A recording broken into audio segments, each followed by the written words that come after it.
2 by 2 they go, 3 minutes each.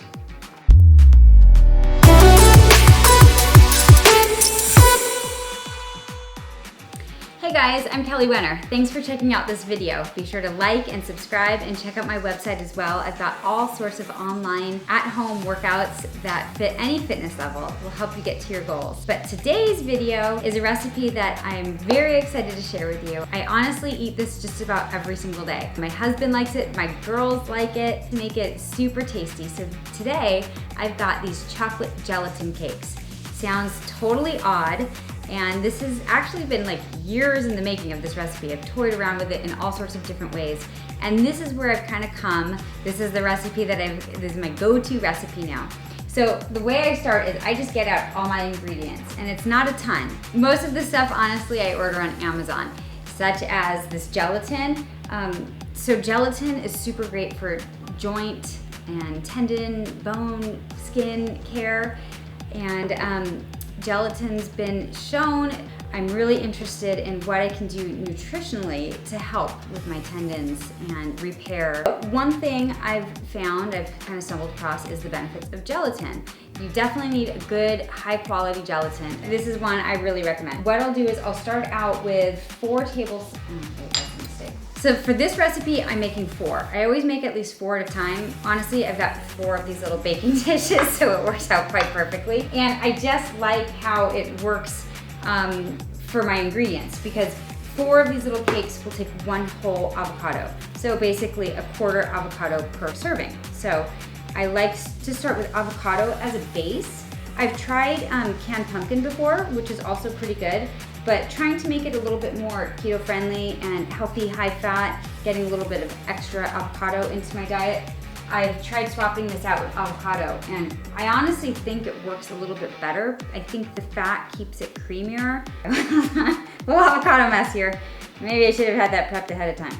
Scrape this sucker clean, use it all, and maybe you will do a better job of keeping your hands clean than I did. After my avocado, I'm going to move on. I'm going to add a little bit of liquid, because I don't want my gelatin to just sit on the avocado. I want it to have a little bit of liquid to sit on. So I use almond milk, and I'm not even gonna measure it. I just start to pour it in, and I add almond milk. I'm probably doing about a 1/4 cup right now, 1/3 a cup. I'll just add more as I need, because I'll watch the texture once I start the food processor, get that going. So up next is my awesome gelatin. So each of these 4 little cakes will have 1 tablespoon of gelatin. Okay, so now I got my gelatin kind of sitting on my almond milk. Lots of different ways to use gelatin. It's usually used for just Jell-O. I'm not a huge Jell-O fan. These little cakes to me are much more appealing than Jell-O, and I love chocolate. Now, I've tried all sorts of different cocoa powders, and this is like my fave. The dark chocolate Hershey's cocoa, it has only 10 calories a tablespoon. To me, when I taste it in recipes, and like I said, I've tried different ones, this is always my favorite. But use whatever you like, whatever you got. So now, again, it's just 4 tablespoons. This is why I like to do 4 of these at a time. I like to eat them cold, so I like to make them in a batch, and then I've got them in the fridge ready for me. So I've done my gelatin, I've done my cocoa powder, 1 whole avocado. So next, I'm going to add some egg whites. And this I do measure. I put a 1/4 cup of egg whites per serving, which, when we do our math, is a cup.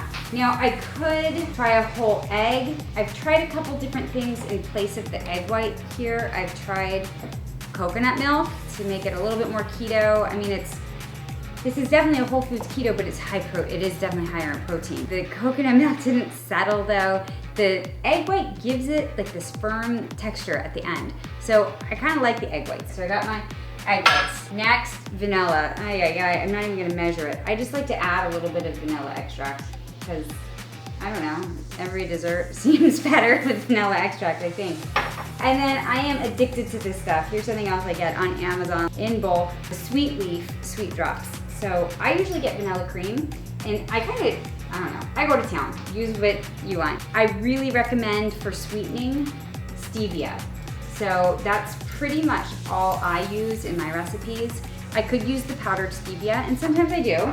Sometimes I do a mix of the two. Here's what I keep on hand, because I buy it in bulk on Amazon, stevia in the raw. So sometimes I'll just add a couple of these because honestly the packets are a little cheaper than this good stuff. Last, here's my kind of interesting ingredient. Hearing about the effectiveness of adding gelatin before a workout, specifically a workout targeted to strength and tendons. This doctor was talking about how the gelatin was made available when a little vitamin C was added. And without it, it wasn't. So I thought, gosh, like with my gelatin recipe, I wanted to start adding a little bit of vitamin C. So once again from Amazon, I got just in bulk, this is gonna last a lifetime, ascorbic acid, so just a little bit of vitamin C. And you only need a little bit. So I'm going to use two quarter teaspoons. Okay, I guess I could have used a half a teaspoon. But for some reason, my mind on this recipe is working in 4s. That's my like secret ingredient for my gelatin cake. I've got this all saved in my phone, in my nutrition app, and I've got these cakes worked out to be 150 calories each. It's about 7 grams of fat and 20 grams of protein. That is pretty high protein, but they're awesome. We're gonna give this a whirl and see how it looks. Scrape down the bowl. It's looking good in here. So to me right now, this is looking like a batter. I don't feel like I need to add any more almond milk. When it gets too thick, that's when I go ahead and just add, you know, a little bit at a time. Let's get it nice and creamy. All right, it's ready. Let's get these in the dishes. I need to give it a quick spritz of like non-cooked spray. In we go. I'm gonna divide it evenly between 4. And then this doesn't go in the oven. Actually, I just pop these suckers in the microwave. So like I said, my husband and I both like them. He actually kind of prefers them hot. I love it cold. When you let them get cold, because of the gelatin, they get this like kind of firm, chewy texture, which sounds odd, but is so good. My daughters love them. I'll be honest, they love them with a little bit of whipped cream. But hey, I will give them just a little bit of whipped cream and let them enjoy this as a treat. So once I got this all divvied out, be sure to get every last drop of this like goodness. All right, then in the microwave they go. So I put these in 2x2. 2x2 they go, 3 minutes each.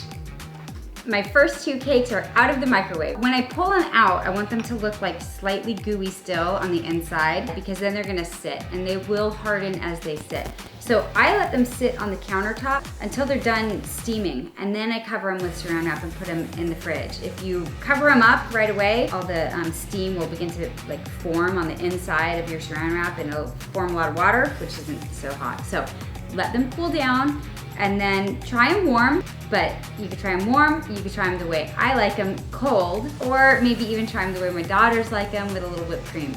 It's a super healthy recipe. Your joints will be glad, your skin and nails will be glad that you gave it a try. Don't forget to subscribe.